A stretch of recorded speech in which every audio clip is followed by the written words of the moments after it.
Money makes the world go round, and there's plenty of it in gaming. Welcome to WatchMojo.com, and today we'll be counting down our picks for the top 10 forms of currency in video games. Here, we're looking at some of the most memorable and interesting monetary systems in the realm of gaming, spotlighting those with a standout feature or a unique element to their distribution. Just bring me all the souls you can.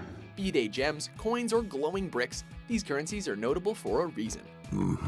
I'll buy some provisions for the journey, then we'll go. Number 10. Super Sea Snails, Splatoon. Obtainable only during Splatfest events. These mysterious mollusks are intriguing in more ways than one. In the third-person shooter Splatoon, Super Sea Snails are used to either get additional gear slots or to re-roll a specific gear's abilities. To that end, players must visit Spike, a gear expert living in a shady alley who will trade you the snails in a manner that's clearly a reference to selling drugs. Given Spike's large stash of sea snails and the cash price he puts on using just one, it's a fascinating, if perhaps accidental, parallel. Number 9. Iridium, Borderlands 2. The world of Pandora is an odd place to say the least, and its currency is no different. Iridium, an element spread across Pandora after the events of the original Borderlands, is a full-fledged tradable item by the time the sequel rolls around. Specifically, this purple-colored element is primarily used to obtain black market upgrades for characters.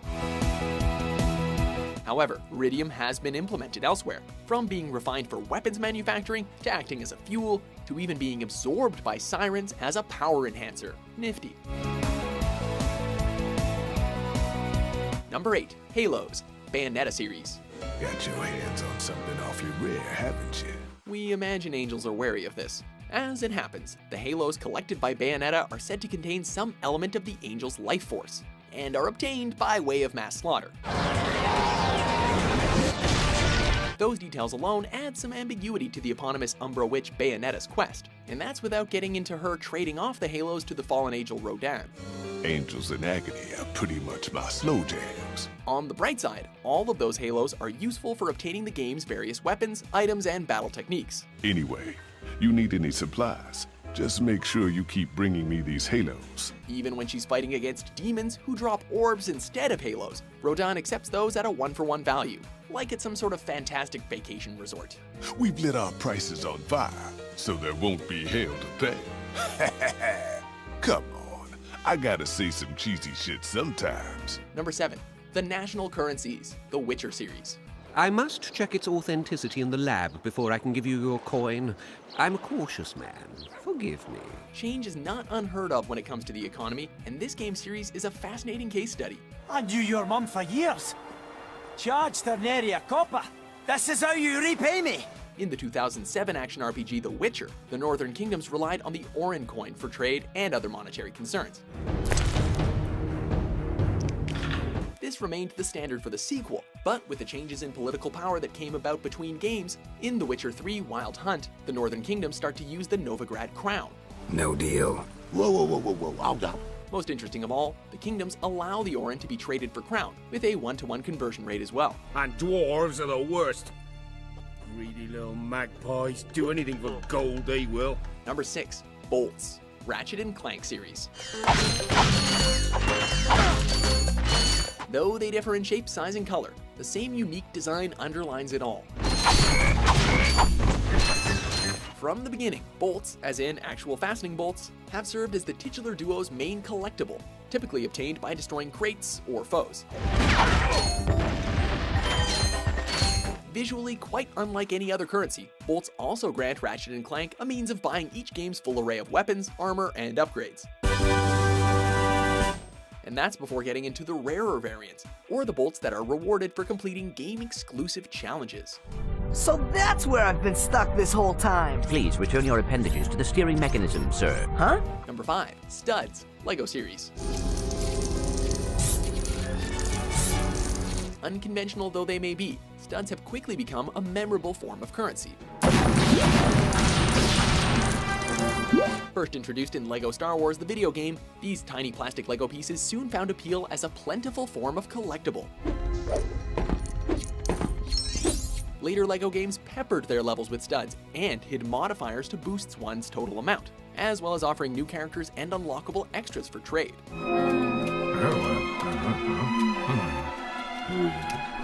With varying amounts based on their color and new incarnations such as ghost studs, it's difficult to find a neater balance between charm and worth.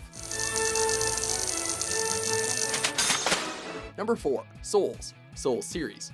Let these ownless souls become thine own. When all are undead and the world is in turmoil, what else could be used for trade?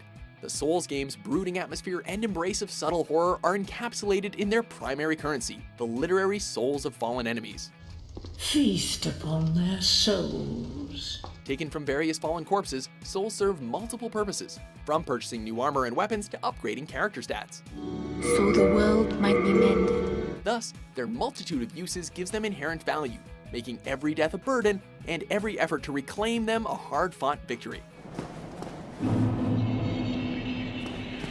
Number 3. Rupees, The Legend of Zelda series. Iconography is tough to pull off, but we feel that Nintendo nailed it here.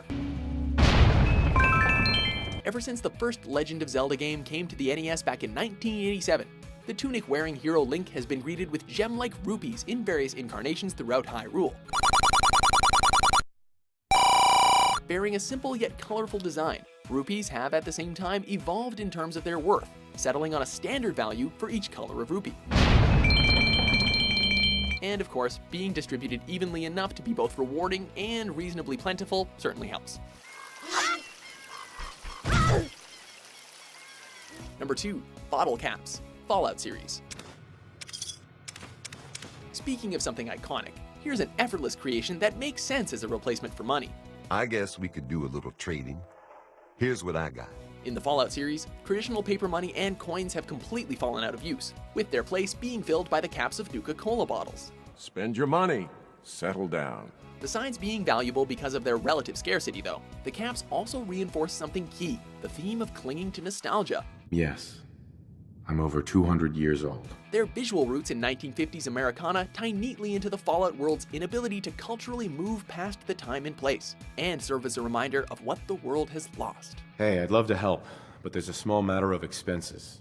Don't play games with me. I'll pay you if you find Nick, but it's going to be 100 caps. Before we unveil our top pick, here are a few honorable mentions.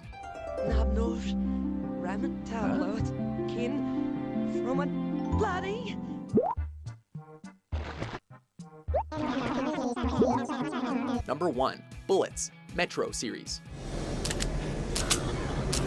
There's nothing quite like the conflict between cost and convenience to make a player's experience thrilling. So, I, as a good communist, which I am, will vouch for you. Set in the underground metro tunnels of post-nuclear Moscow, this series has relied on bullets as its currency since the 2010 game Metro 2033.